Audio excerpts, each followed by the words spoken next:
Précédemment, dans Youngsters. Pendant que Sky Green et Porpelaro se retrouvent dans le mall pour échanger sur les dernières découvertes des Youngsters, Miss Mallard emmène Soro dans un bien curieux voyage. Il y rencontre en effet Maestro, un ancien super de l'âge d'or qui semble posséder des pouvoirs étrangement similaires aux siens.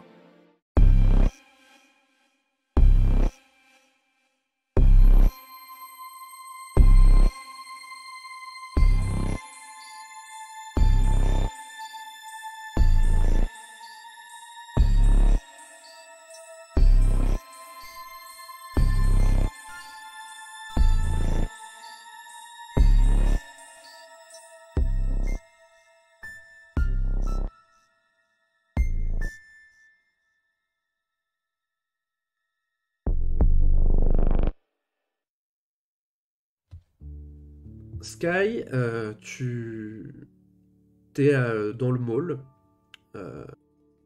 Du coup, qu'est-ce que tu fais ce matin qui suit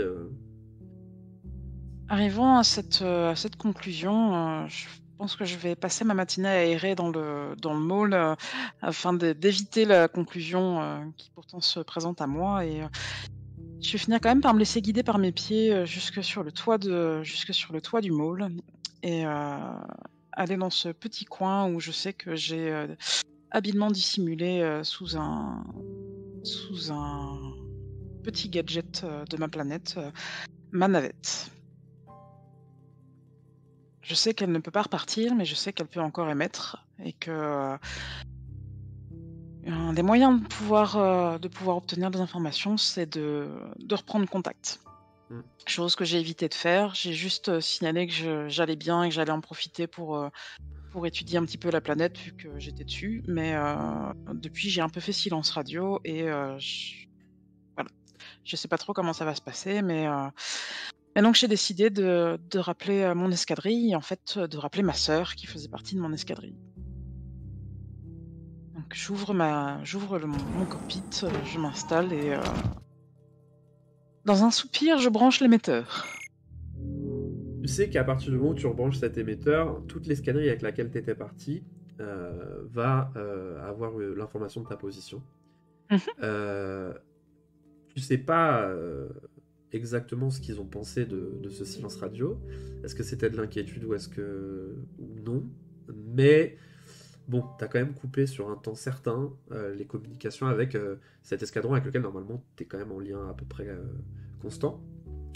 Mais c'est pas parce qu'ils savent où tu es que tout le monde va reprendre contact avec toi immédiatement. Par contre, toi, t'as choisi de parler à ta sœur. Donc ta sœur, elle fait partie du même escadron que toi, elle est partie en même temps que toi pour cette mission d'exploration, de découverte en fait. Et donc tu arrives très facilement à rentrer en contact avec elle. T'as son visage qui s'affiche sur un écran devant toi. Tu vois qu'elle a l'air... Elle a ce visage de la personne qui a été inquiète et qui est soulagée, mais on voit quand même encore pas mal d'inquiétude quand même. Donc j'y n'y aurais peut-être même pas pensé, au moment où je décroche, enfin où la communication va commencer, je n'aurais peut-être pas pensé à retirer mon visage humain. Ouais. Ce qui peut lui causer un petit peu d'étonnement, même si elle va reconnaître mes traits. Ouais. Le L'adaptation aux traits humains que j'utilise, tous les jours, depuis que je suis arrivée, ça risque de la surprendre quand même. Ouais, mais tu le vois d'ailleurs que du coup, quand ton visage s'affiche, il doit y avoir quelques secondes d'écart avant qu'il s'affiche parce qu'au départ, elle te regarde avec cet air justement extrêmement inquiet, mais en même temps, voilà, avec une certaine. Un peu contente, quoi, cachée derrière ce masque d'inquiétude. Et puis là, tu la vois en effet pas très sauter, mais avoir les yeux qui s'écarquillent, qui est un signe que vous partagez avec les humains quand vous êtes étonné. Et qui a l'air profondément surprise de te voir sous cette forme. C'est peut-être ça qui te fait prendre conscience de Oui, la forme sous laquelle qui me fait souvenir. Désolée, j'ai pas pensé à retirer mon camouflage. Non, mais je Coucou. comprends. Ouais. Ça va? Mieux. Il se passe quoi? Tout écoute, tout va bien, tout va bien. Ça se passe bien ici, j'apprends plein de choses sur cette planète et ses habitants. J'ai même des amis. C'est Ok. c'est très chouette, ça j'aurais pas cru en fait, que ce soit possible. C'est très différent de la maison et je pense que ça me fait beaucoup de bien. Mais alors, par contre, avec mes amis, on profite du fait heu, que j'ai deux trois gadgets et deux trois capacités, et qu'eux sont aussi un petit peu des copains particuliers. On fait un peu les héros. Tu sens que tu utilises, sans le vouloir, des concepts qui sont plus humains qu'exactement correspondant à ta culture, que tu as Ouais, fini bah, oui, par oui, oui, oui. mettre en mots des choses qui sont... Et cette idée de héros, par exemple, n'est pas totalement claire, mais en même temps, elle comprend l'essence de quelqu'un d'exceptionnel. Et tu lis surprise sur son visage, en fait. Elle a pas l'air fâchée. Elle a l'air juste de pas comprendre tout ce que tu dis. Et, Oui. Je hem Et donc voilà, donc en fait, on aide les gens et en fait, on a croisé peut-être, quelqu'un quelque chose de maléfique, et qu'on n'arrive pas à expliquer et en fait, on a hem, hem, peut-être une matière qui ne viendrait pas de cette planète et je me suis dit que peut-être que je pourrais avoir accès à la base de données de la maison et pouvoir faire des recherches, mais s'il te plaît? t'as plus accès à la base de données de la maison? Enfin, qu'est-ce qui se passe? Ton véhicule est endommagé? Ton vaisseau va bien? Oui, pas tout à fait en état pour décoller, tout de suite, mais la connexion non, n'est pas optimale, donc Mais attends, je vais arriver tout de suite. Toi, tu l'entends taper des coordonnées, tu reconnais le son que ça fait. C'est le même que dans ton vaisseau, hein, donc. heu, tu sûr que tu veux venir? Bah, tu vas rentrer comment? Pas tout de suite, j'ai pas Ok. d'urgence. Je rentrerai, je Ok, elle est pas très, très, très, très abîmée, elle est un peu tordue. bon, Je qu'est-ce que tu veux savoir exactement? Tu peux te donner accès, y a pas de problème, mais... On a l'air d'avoir des alliages de métaux qui ne correspondent à rien de cette planète, en fait. Bon, t'as En les données? en cherchant dans les bases de données de la planète, oui, oui, oui, j'ai Bah, transmets-les-moi directement. je pianote sur mon petit ordinateur, que j'ai sur le bras et je lui transfère les infos. Euh, écoute, je fais tourner ça pendant qu'on finit de discuter, mais je pense qu'on aura le résultat assez rapidement. Moi, pour le coup, tout est fonctionnel, hein. Tu t'es craché? C'est possible que oui. Mais ça va, hein, tout va bien. Mais comment je vais J'ai pas expliquer ça Moi, je leur parle tous les jours aux parents, hein. bah, tu leur dis que je suis en exploration, que mon exploration se passe bien, et que j'apprends plein de choses sur cette planète et ses coutumes et ses habitants, et que je reviendrai quand j'estimerai ma mission terminée. Ok, donc je mens pas tout le temps, mais je mens quand même un peu, quoi. C'est pas tout à fait complètement des mensonges.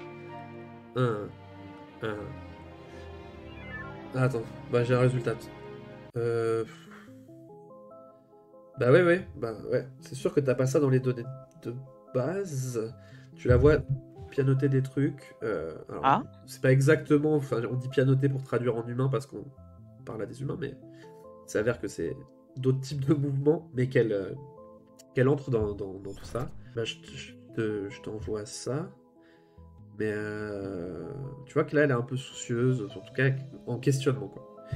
Elle t'envoie les informations. Et en fait, ce qui s'affiche en résumé, mais tu arrives à capter les informations principales assez rapidement, c'est que c'est une matière que l'on trouve pas qu'on n'est pas censé trouver, plutôt, qu'on n'a jamais trouvé, en tout cas, sur ta planète, dans les explorations qui ont eu cours dans ta planète, qui sont quand même assez larges, en termes de planètes que vous avez vues, de type justement, d'organisation naturelle que vous avez vues.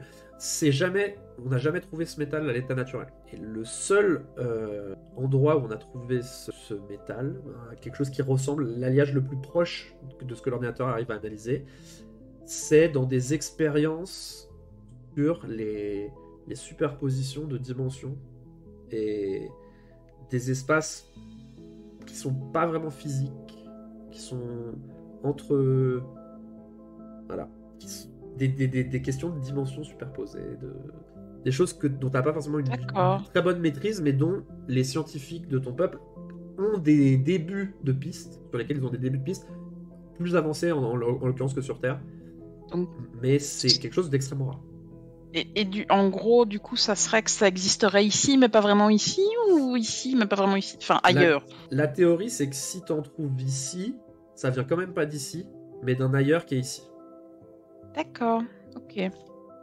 Pour aller vite dans la vulgarisation de ce que tu vois, c'est vraiment ça. Elle te dit, tu fais attention, du coup, parce que je fais attention. Ça ouvre plein de possibilités, c'est bien, c'est intéressant. Ça va être facile à expliquer aux copains. D'accord, mais ça répond à des questions et ça en pose plein d'autres. Bien. Voilà, merci. C'est pratique, très bien. Et et ça va, toi? Ouais. Mais ce que je veux te dire, c'est que si j'ai pas de nouvelles de toi d'ici... Est-ce que tu veux que par sécurité... Voilà, est-ce que tu veux que par sécurité, je te refasse signer un peu plus souvent? Ouais, tous les 2 cycles. D'accord. Tous les 2 cycles, et sinon j'arrive. Ok. T'es où si je dois chercher sur cet endroit, tu peux m'envoyer tes coordonnées exactes? Parce que là, j'ai que tes coordonnées planétaires, en fait. D'accord. Je t'envoie ça. Donc, je fournis des trucs un peu plus précis de localisation sur la planète. Et je finis en... le môle.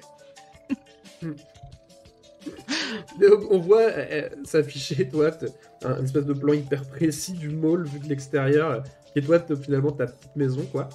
Et tu transmets ça.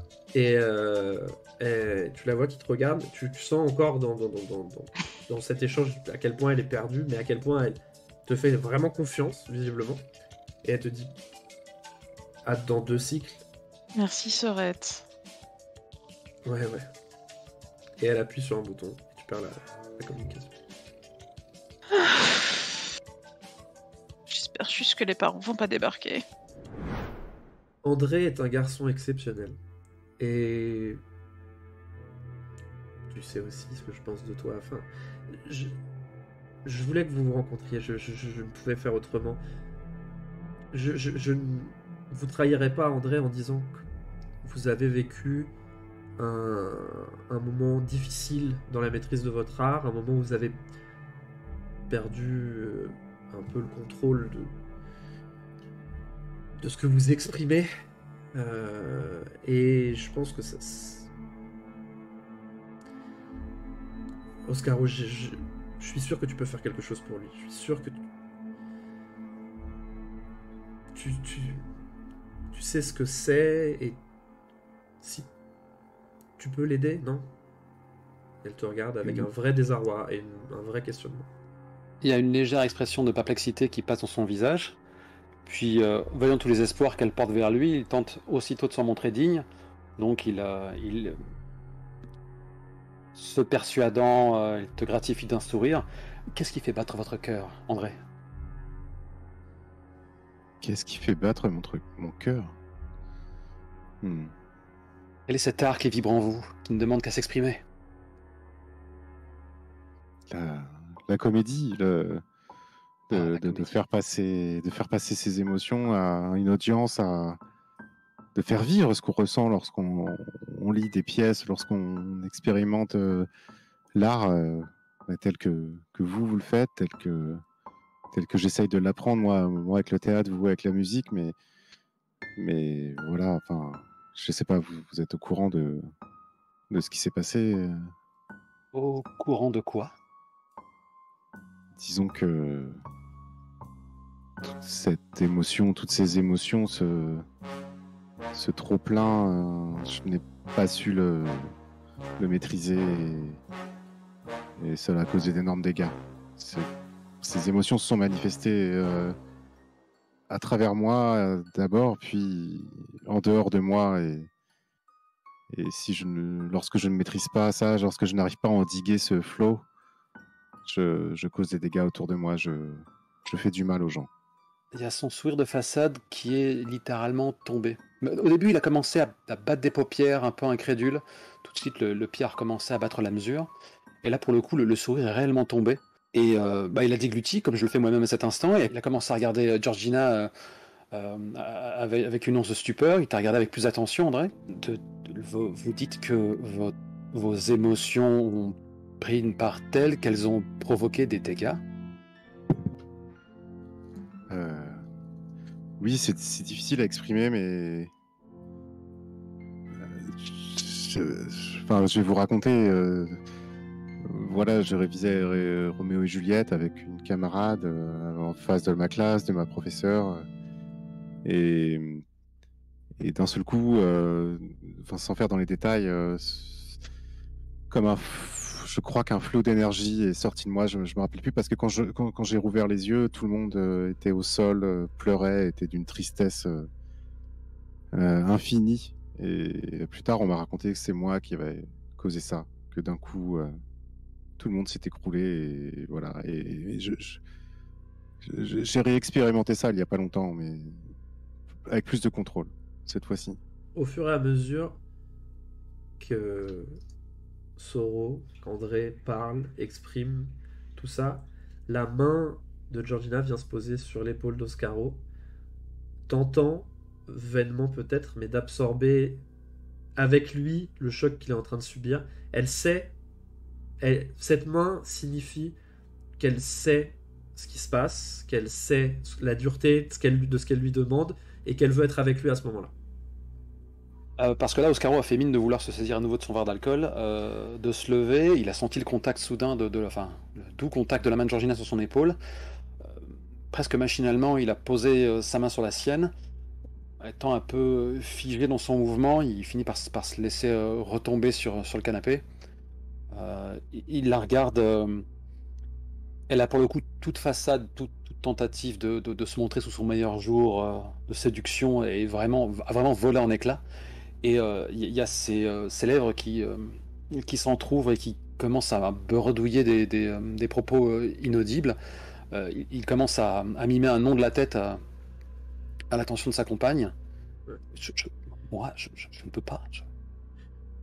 Il est comme moi, il est comme nous. Joue-lui quelque chose.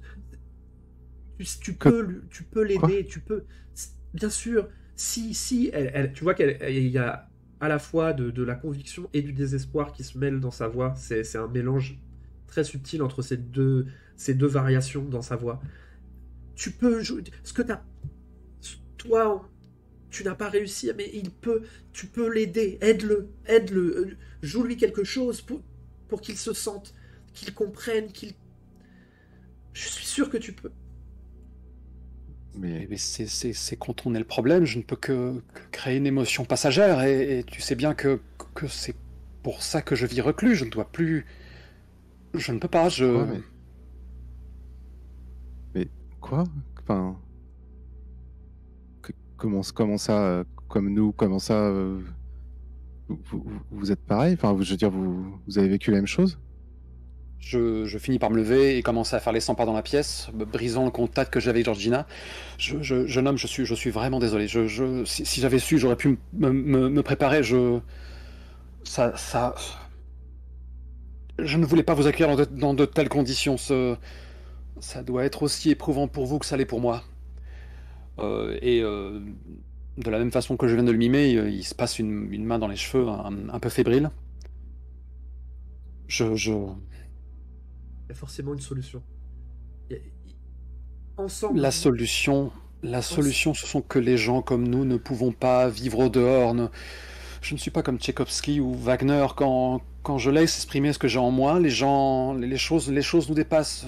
Nous ne sommes pas des humains et en tant que tels, nous ne pouvons nous mêler aux autres. Soro ressent, enfin André, ressent vraiment quelque chose de très fort en fait. Quelque chose qu'il n'avait pas ressenti depuis longtemps ou un petit peu quand même avec les autres de la troupe, les autres youngsters, mais une grosse chaleur émane de sa poitrine. En fait, c'est de l'espoir, c'est-à-dire il n'est pas tout seul. Il comprend pas exactement tous les sous-entendus que se font ces deux personnes dans la pièce, parce que déjà il est trop concentré, il est trop dans ses pensées et en fait il est plus seul quoi. Il est plus seul. C'est-à-dire qu'il pensait être une espèce de monstre qui n'a provoqué que l'horreur en fait quasiment autour de lui. Et là, quelqu'un d'âgé, quelqu'un qu'il connaît, qu'il respecte, est comme lui. Je me lève d'un coup et mais vous êtes comme moi en fait. Vous pouvez m'aider. Vous pouvez. Qu'est-ce qui s'est passé? Vous avez réussi? Quoi? Je vide mon verre d'un trait.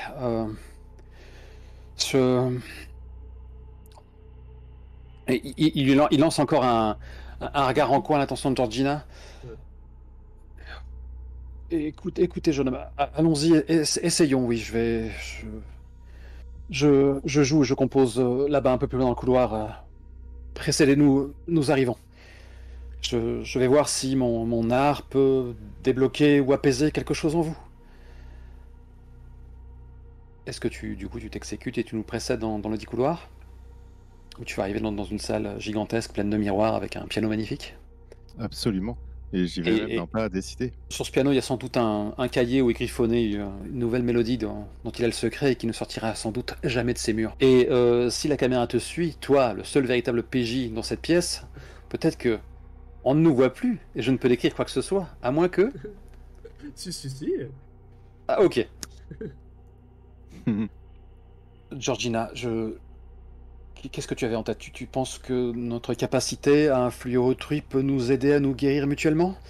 Si cela échoue, si les choses dérapent, il faudra qu'il vive caché, comme moi. Il a toute sa vie devant lui. Oscaro, tu le sais, ces derniers temps, tu me l'as dit. Tu y arrives mieux, tu te sens mieux. Lui aussi, il a travaillé beaucoup sur lui-même. Il me l'a dit qu'il voit un coach en méditation, mais il m'a dit que ça allait mieux, qu'il se sentait prêt. Et je veux, ensemble, vous allez pouvoir sublimer ça, l'un et l'autre, sur la voie de montrer que vous n'êtes pas des parias. Tu n'es pas Oscaro, tu n'es pas destiné à rester ici pour toujours. Je t'ai menti. Je t'ai menti, Georgina. J'en avais assez de... Je ne pouvais pas supporter de te voir t'inquiéter pour moi, donc... Non, je n'ai pas fait le moindre progrès, et que... Ce que j'ai en moi me dépasse totalement. Dès l'instant où je le fiche sur papier, je le joue, tout est hors de contrôle, et si ce que ce jeune André décrit est semblable, je crains que lui aussi ne soit destiné à une vie de solitude. Je peux l'apaiser comme le ferait un bon thérapeute, mais je ne peux pas faire de miracle. Nous ne sommes pas des humains, ces choses-là nous viennent d'ailleurs, ces choses-là nous dépassent. Je comprends ce que tu essaies de faire. Je vais me prêter au jeu, je le lui dois. J'ai vu l'espoir dans son regard, mais je ne pourrais pas supporter de briser encore une vie. Tu vois dans le visage de Georgina, aurais-tu en parler? Tu vois dans son visage évidemment une forme de déception, surtout au moment où tu lui annonces que les progrès que tu lui as dit sont visiblement pas réels. Mais tu sens quand même et c'est aussi en partie pour ça que tu l'apprécies. Enfin, en tout cas, un trait auquel, au minimum, tu t'es habitué. C'est sa détermination qui est sans faille. Elle s'empare de ta main, elle te tire dans ce couloir avec vigueur, et tu sens une foi inébranlable dans l'idée de cette rencontre. Pour elle, la clé, et comme un peu l'a ressenti et l'a décrit André, c'est l'avoir trouvé, ce jeune, c'est avoir brisé ta solitude, avoir brisé aussi ce qui faisait de toi quelqu'un de totalement unique, mais elle le voit pour le meilleur et pas pour le pire. Elle t'emmène dans cette pièce. Toi, à ce moment-là, qu'est-ce que tu es en train de faire? C'est une grande pièce dans laquelle il y a un piano qui trône en bonne place, beaucoup de miroirs, une sorte de galerie comme tu peux avoir dans les salles de danse. Tu vois. Et en effet, sur le piano, une partition griffonnée, réalisée sur place avec du papier à musique qui a été tiré, qui a été annoté, et des piles de ce genre de papier à musique. En fait. Ouais, bah déjà, je feuillette celle qui est sur le piano. Tu sais lire la musique? Un peu, ouais. Intéressant. Est-ce qu'il se passe quelque chose? Non, il se passe rien de spécial au moment de la lecture de la musique.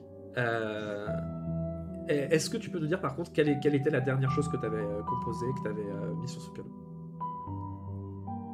Waouh, oh, je sais pas, sans doute justement un air enjoué qui est ma foi fort à propos. J'avais besoin un petit peu d'alléger mon cœur et vous aurez peut-être droit tous deux à la primeur de cette mélodie. Donc tu lis cette mélodie enjouée en effet, avec de la légèreté, des gammes majeures qui se développent et qui sont déliées, qui à la fois prennent leur temps sur un tempo qui n'est pas extrêmement élevé, mais qui en même temps s'accompagne, se délie légèrement. Je commence à le décrypter tout doucement et je m'assois en fait petit à petit, puis je sais pas vraiment jouer du piano, mais je connais les notes en fait, donc j'essaie de voir à quoi cette mélodie peut ressembler, tu vois, je pianote, je m'y reprends. Il n'y a pas de parole, c'est juste de la musique, on est d'accord. Et les plus fins connaisseurs verront une similitude avec le Sacre du printemps de Stravinsky. De l'E6 Plus Cool est une émission culturelle. Ah, qu'est-ce qui m'a pris? Du coup, Georgina et Oscaro, maestro, rentrent dans cette pièce et je pense que pour eux deux, sans vouloir m'avancer, la vision est saisissante.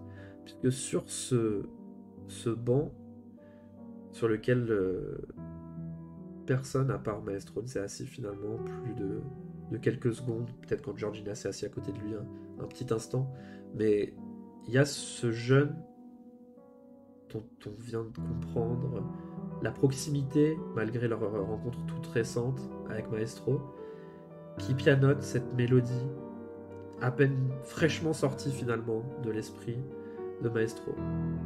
Il y a un petit temps d'arrêt du côté de Georgina au minimum. Pardon, je suis désolé, je voulais pas, c'est mal poli, mais je sais pas, Non, nullement, ne vous excusez pas, jeune homme. C'est beau. C'est récent? Oui, c'est tout frais de ce matin. Et dès l'instant où il est proche du piano, il peut pas s'empêcher de laisser ses doigts courir sur les touches d'ivoire et commence à lancer comme ça 2-3 notes, une petite trille comme ça. Et je pense avoir confondu le Sacre du printemps avec la symphonie pastorale, mais vous googlerez tout ça. Le montage se complique pour Kana. Georgina s'approche pendant que vous échangez. Si vous avez un petit jeu de regard près de ce piano, André, tu te lèves un peu maladroitement, j'imagine, pour laisser la place. Oui, absolument. Ah oui, je m'assieds aussitôt, je remonte mes manches de chemise et peut-être que j'observe vaguement mon reflet dans l'ambre dont semble fait le piano. Je lance un regard à l'attention de l'auditoire, l'assistance. C'est quelque chose qui n'arrive pas souvent et qui m'avait manqué en fait. Et là, je rentre dans la zone. C'est finalement eux aussi, cessent d'exister quoi. Et tout doucement, la mélodie commence à débuter, très douce au départ, et puis soudain, très enjouée, très énergique. Et je pense qu'à ce moment-là, peut-être même que je me raidis et que j'ai les genoux à moitié fléchis. Je suis plus vraiment assis en train de jouer et je me laisse un peu submerger par la mélodie. Qui finalement, ce lieu-là est le seul endroit où je puisse le faire. Et que se passe-t-il finalement? Quand on écoute Maestro jouer ces mélodies, rôle plus quelque chose peut-être? Ah, c'est la question, c'est qu'est-ce que tu essayes de leur faire ressentir? Quelle est l'émotion qui transpire de cette mélodie-là? Disons que bon, Soro, j'ignore qu'il porte ce nom-là, mais s'il y a bien un sentiment aussi opposé que possible que je souhaite lui faire éprouver, c'est celui-ci, quoi. La joie. Cet air, il est plein de vie, cet air, il est enjoué, c'est le renouveau, c'est les lendemains qui chantent, plein de promesses. Donc ce que je veux, c'est qu'il soit apaisé, transporté, heureux de vivre, heureux d'exister, heureux d'être qui il est. En termes de mécanique, je vais l'interpréter d'une façon de mon choix, qui est celle... Je change les étiquettes ? Oui, qu'on est sur de l'influence en fait. C'est une façon que Maestro a d'exprimer de l'influence. Alors Maestro a la capacité par sa musique de faire ressentir des émotions. Mais quand on appuie sur la bonne émotion au bon moment, on peut faire plus que modifier temporairement l'émotion. Là, il a vu dans ce que tu lui as dit, dans ce que Georgina essayait de lui amener aussi, à quel point il pouvait avoir un rôle de modèle, ça serait pas exactement ça, mais quelque chose comme ça. Quelqu'un qui va être moteur, mentor pour toi à ce moment-là. Et c'est ce qu'il va chercher avec sa musique. Tu as le choix de respecter ça, sachant que tu sens pertinemment qu'on vient chercher dans tes émotions quelque chose, qu'il vient chercher quelque chose, ou tu as le choix d'être en rejet par rapport à ça. Qu'est-ce qui se passe pour André, pour Soro, qui se retrouve rempli par une force, qui se retrouve en fait, cette énergie qui est en lui et qui parfois déborde, là est en train d'en rentrer en lui, est en train c'est quelqu'un d'autre qui déborde vers lui, rempli de joie, rempli de positivité, qui lui envoie des vagues d'espoir. Comment La première réaction, c'est une réaction presque physiologique, presque immunologique. C'est-à-dire que c'est une défense par rapport à quelque chose qui essaye de m'atteindre. Parce que je pense que par rapport à des gens normaux, je comprends et j'arrive à ressentir cette force. J'arrive presque à en faire une visualisation mentale difficile à décrire. Ouais, tu vois ces étincelles que tu avais vues lors de ta méditation, tous ces trucs, toutes ces choses qui t'ont permis de maîtriser ton flux intérieur, là, en effet, ça te permet de percevoir ce qui se passe de façon très très graphique pour toi. Et puis très rapidement, je ressens pas d'animosité, je ressens pas de danger autre que ce danger instinctif qu'on a face à ce qui n'est pas habituel. Et du coup, je laisse tout doucement passer ces vagues, en fait, ces ondes, ces étincelles, tout doucement. Puis, parce que c'est agréable, je me laisse prendre et je me laisse submerger, en fait, par ces émotions que Oscaro essaie de m'envoyer. J'essaye même de les comprendre, de jouer avec, en fait, un peu.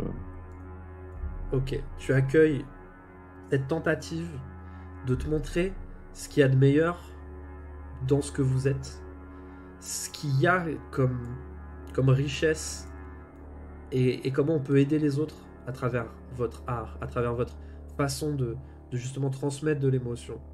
C'est ça que tu ressens, c'est ça qui est touché en toi, c'est là où tu voyais le pire en toi, là où sûrement Oscaro voit le pire en lui, tu vois le meilleur. Il te fait voir le meilleur.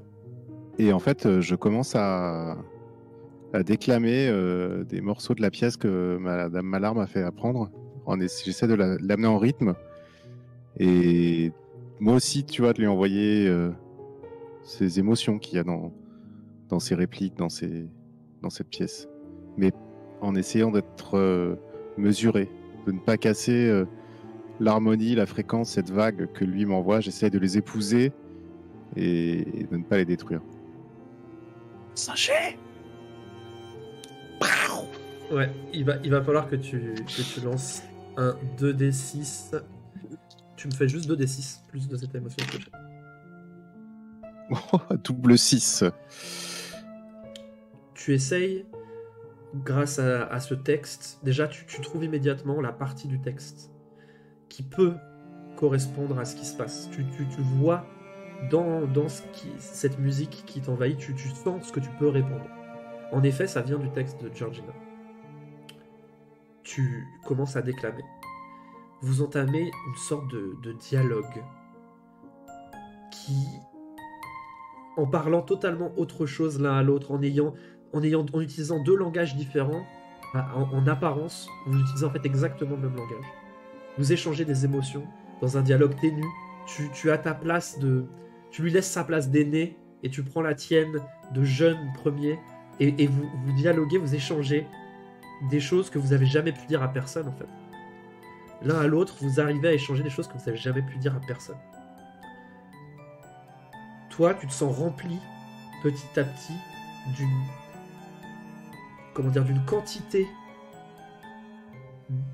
d'émotions. Enfin, les mots n'existent pas pour définir cette énergie qui est en toi, mais cette puissance émotionnelle que tu as déjà ressentie, mais elle ne déborde pas de toi. Tu es dans une pression à l'intérieur. Il n'y a jamais eu autant de pression. Et pour autant, tu arrives à la canaliser en un fin fil qui se dirige vers Maestro. Tout l'espoir qui t'insuffle te donne immédiatement, te permet de voir la porte en fait. La porte que tu as toujours voulu voir, celle qui te permettrait d'être qui tu es. Et dans le fond de la pièce, pendant que vous échangez ces politesses, cette discussion, Miss Mallard ou Georgina sourit comme vous l'avez jamais vu sourire, ni l'un ni l'autre. Elle cale son dos contre le mur, ne pouvant plus qu'à peine se porter. Et son regard fait le ping-pong de l'un à l'autre.